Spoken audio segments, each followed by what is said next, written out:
India கூட்டணியின் மூலமாக காங்கிரசிற்கு வலு சேர்க்கக்கூடிய ஒரு கட்சியாக திராவிட முன்னேற்ற கழகம் இருக்கின்றது. திமுக தான் பல்வேறு விஷயங்களை முன்னெடுத்திருக்கின்றது. பாஜகவிற்கு எதிராக மேற்கு வங்க மாநிலத்தில் இருக்கக்கூடிய மம்தா பானர்ஜியினுடைய திரிணாமுல் காங்கிரஸை காட்டிலும் கடந்த ஒரு 2 ஆண்டுகளுக்குள் திமுக முன்னெடுத்த தேசிய அளவிலான பிரச்சனைகள் முக்கியத்துவம் கொண்டது. குறிப்பாக நாடாளுமன்ற தொகுதி மறுசீரமைப்பு தொடர்பாக இந்தியா முழுவதும் இருக்கக்கூடிய எதிர்க்கட்சிகளை ஒருங்கிணைத்திருந்தது திமுக தலைவர் மு.க.ஸ்டாலினுடைய நடவடிக்கை. அதுபோன்று திமுக தேசிய அரசியலில் இந்தியா கூட்டணியின் வாயிலாக பாஜகவிற்கு ஒரு நெருக்கடியான சூழலை தொடர்ந்து உருவாக்கி வரக்கூடிய நிலையில்தான் இன்று நடைபெறக்கூடிய இந்த பொதுக்கூட்டத்திலே திமுகவிற்கு எதிராக எப்படியான கருத்துக்களை பிரதமர் முன்வைக்கப் போகின்றார் என்பது மிக முக்கியமான ஒரு எதிர்பார்ப்பாக இருக்கின்றது. ஒரு பக்கம் முதலமைச்சர் சொல்லியிருக்கின்றார், தேர்தல் வரும்பொழுதெல்லாம் இதுபோன்று பிரதமர் நரேந்திர மோடி அடிக்கடி தமிழ்நாட்டிற்கு வருவது வழக்கமான ஒன்றுதான் என்ற ஒரு கருத்தை முதலமைச்சர் முன்வைத்திருக்கின்றார். அதே நேரம் இன்று இந்த பிரச்சார பொதுக்கூட்டத்தில் பங்கு பெற்று பேசக்கூடிய பிரதமர் நரேந்திர மோடி திமுகவிற்கு எதிராக பல குற்றச்சாட்டுகளை முன்வைக்கக்கூடும் என்று எதிர்பார்க்கப்படுகின்றது. ஏற்கனவே ஆளுநர் வசம் எதிர்க்கட்சியான அதிமுக பல குற்றச்சாட்டுகளை முன்வைத்திருக்கின்றார்கள்.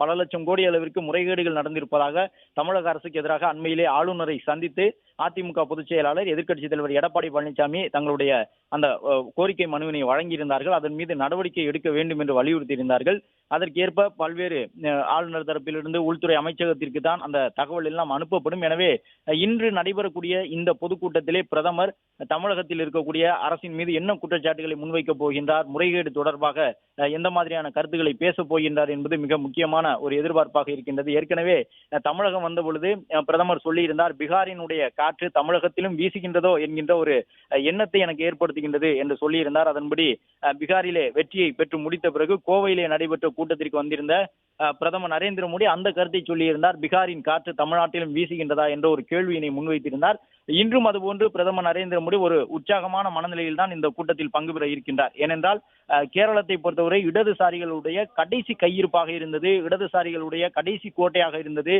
மேற்கு வங்க மாநிலம் உள்ளிட்டவற்றிலெல்லாம் பாஜக இடதுசாரிகளை வீழ்த்தி தங்களுடைய இருப்பை தக்க வைத்திருக்கின்றார்கள், வலிமையாக்கி இருக்கின்றார்கள்.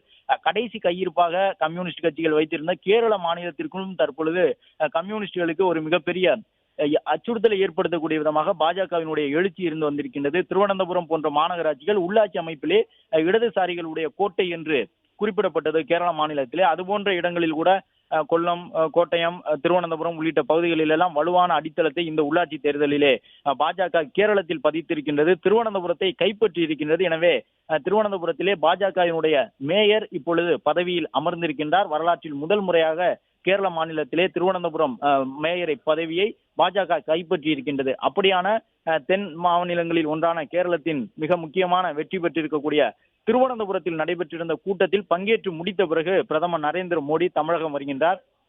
கடந்த நாடாளுமன்ற தேர்தலில் பாஜகவை பொறுத்தவரை அதிமுக தங்களோடு கூட்டணியில் இல்லாததே ஒரு மிகப்பெரிய பின்னடைவாக பார்த்தார்கள். தேர்தல் முடிவிலும் அதுதான் எதிரொலித்தது. உள்துறை அமைச்சர் பேசும் பொழுது கடந்த வாரத்திலே தமிழக வருகையின் பொழுது உள்துறை அமைச்சர் பேசும் பொழுது பொங்கலுக்கு முன்பாக அதை சுட்டிக்காட்டியிருந்தார். கிட்டத்தட்ட 26 நாடாளுமன்ற தொகுதிகளை நாம் இணைந்திருந்தால் பெற்றிருக்க முடியும்.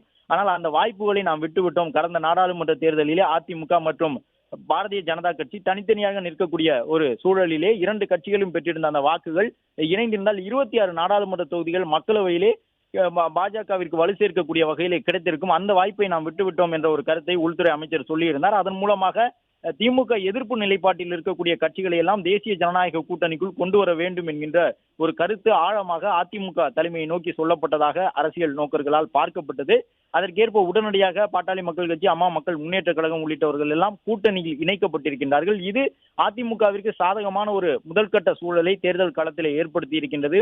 அதிமுகவை பொறுத்தவரை இந்த முறையும் கூட கட்சியின் சார்பில் விருப்ப மனுக்களை வாங்கியிருந்தார்கள். விருப்ப மனு வாங்கும் பொழுது நிறைய பேர் வழக்கம் போன்று அதிமுக ஆளும் கட்சியாக இருக்கக்கூடிய அந்த காலகட்டத்தில் எப்படி ஆர்வத்தோடு வந்து போட்டி ஓட்டு விருப்ப மனுக்களை வாங்குவார்களோ அதே போன்று இந்த முறையும் விருப்ப மனுக்களை வாங்கியிருந்தார்கள். கிட்டத்தட்ட 10,000 என்ற அளவிலே 234 சட்டப்பேரவை தொகுதிகளுக்குமான விருப்ப மனுக்கள் விநியோகம் செய்யப்பட்டிருந்தன. ஏனென்றால் இந்த முறை வலுவான கூட்டணியை அதிமுக தலைமையில் அமையும் என்கின்ற நம்பிக்கை அதிமுகவினுடைய நிர்வாகிகளுக்கு இருந்தது. அதன் காரணமாகத்தான் நிர்வாகிகள் அந்த போட்டி ஓட்டு விருப்ப மனுக்களை ஆர்வத்தோடு வாங்கி சென்றிருந்தார்கள். இன்னும் சொல்ல போனால் தேர்தல் பணியிலே ஒவ்வொரு மாவட்டத்திற்கும் முன்னாள் அமைச்சர்கள் பொறுப்பு நிர்வாகிகளாக நியமனம் செய்யப்பட்டு அவர்கள் மூலமாக ஒவ்வொரு மாவட்டமும் பார்வையிடப்படுகின்றது. கிட்டத்தட்ட ஒரு 6 சட்டப்பேரவை தொகுதிகளை உள்ளடக்கி இருக்கக்கூடிய மாவட்டங்களிலே 2 கூறுகளாக பிரித்து 3 சட்டப்பேரவை தொகுதிகள் முன்னாள் அமைச்சர்கள் உள்ளிட்ட முக்கிய நிர்வாகிகளுக்கு அதிமுக தலைமையினால் வழங்கப்பட்டிருக்கின்றது. எனவே அவர்கள் அந்த தொகுதிகளில் எல்லாம் கூட்டணி கட்சிகளுக்கு தேர்தல் களத்தையும் ஒரு தயார் நிலையில் வைத்திருக்கின்றார்கள். எனவே இந்த தேர்தலை பொறுத்தவரை பாஜக போட்டியிடக்கூடிய இடங்களாக ஒரு அதிகபட்சமாக 30 சட்டப்பேரவை தொகுதிகள் வரை இருக்கலாம் என்று எதிர்பார்க்கப்படுகின்றது. பாட்டாளி மக்கள் கட்சி போட்டியிடக்கூடிய சட்டப்பேரவை தொகுதிகளாக அதிகபட்சமாக 18 முதல் 20 வரை இருக்கலாம் என்று எதிர்பார்க்கப்படுகிறது. அம்மா மக்கள் முன்னேற்ற கழகத்திற்கு வாய்ப்புள்ள தொகுதிகளாக கிட்டத்தட்ட கூட்டணியிலே 6 முதல் 8 தொகுதிகள் வரை அதிகபட்சம் இருக்கலாம் என்று எதிர்பார்க்கப்படுகின்றது. இது மட்டுமல்லாமல் இந்திய ஜனநாயக கட்சி, புதிய நீதி கட்சி உள்ளிட்டவர்களுக்கெல்லாம் தொகுதிகளை வழங்க இருக்கின்றார்கள். ஜி.கே. வாசனினுடைய தமிழ் மாநில காங்கிரஸ் கட்சியும் போட்டியிட இருக்கின்றது. ஒரு சில கட்சிகள் கூட்டணியில் இடம்பெற்றிருக்கக்கூடியவர்கள் எல்லாம் தனி சின்னத்திலே போட்டியிட வேண்டும் என்று விருப்பம் தெரிவித்திருந்தாலும் கூட தேர்தல் நெருக்கத்திலே அவர்கள் அதிமுகவின் சின்னத்திலோ பாஜகவின் சின்னத்திலோ பெரும்பாலானவர்கள் போட்டியிடுவதற்கான ஒரு வாய்ப்பும் இருக்கின்றது. இது மட்டுமல்லாமல் அந்தந்த வட்டார அளவில் செல்வாக்குடன் இருக்கக்கூடிய கட்சிகளை எல்லாம் ஒருங்கிணைப்பதற்கான பணியை பாஜக மேற்கொண்டிருக்கின்றது. பாஜகவின் மாநில தலைவர் நயினார் நாகேந்திரன் மேற்கொண்டிருந்த அந்த தமிழகத்தை காப்போம் என்கின்ற அந்த பிரச்சார பயணத்தின் பொழுது கூட ஒவ்வொரு மாவட்டத்திலும் இருக்கக்கூடிய சமூக அமைப்புகளை சந்தித்து பேசியிருந்தார்கள். ஒவ்வொரு பகுதியிலும் வாக்கு வங்கி அடிப்படையிலே வலிமையாக இருக்கக்கூடிய சமூக அமைப்புகளை சந்தித்து பேசியிருந்தார்கள். தொழிலதிபர்கள் அவர்களுடைய கோரிக்கைகளையும் பாஜக சார்பில் கேட்டறியப்பட்டிருந்தது. எனவே